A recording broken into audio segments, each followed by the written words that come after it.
Controlled experiments are the gold standard way to test a hypothesis. They are not hard to set up when they are possible, but it can be tricky to learn at first. Once you get a feel for them, you'll see they're just a good way to follow a scientific method. Controlled experiments follow good scientific methods, and therefore they will always start with a research question. That research question obviously will be about something. Could be goldfish, lions, people, or another organism. Once the research question has been asked, the next step is to try and answer the question using prior knowledge. We know this preliminary answer is our hypothesis, and it will be about the same something as our research question.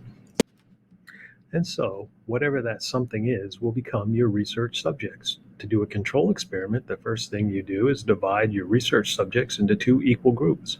These two groups will be called the control and the experimental. The control group is the one you don't make any changes to and know the outcome of. The experimental group will have one difference from the control group. So that one change you make in the experimental group is called the independent variable. Everything else in both groups will be called constants, not because they're unchanging, but because they're the same in both groups. Finally, you will measure something in both groups, and that measurement will be called the dependent variable. It's changes or differences in the dependent variable that inform you about your hypothesis. This information, your measurements that you collect as your dependent variable, are going to become your data, which you will need to analyze.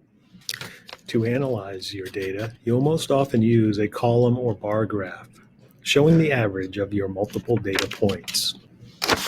Finally, in a good scientific method, the results are reported. So you've followed a good scientific method, asked a question, answered your question with a hypothesis, collected data by comparing two groups, analyzed the data to find out if the hypothesis was correct, and reported conclusions.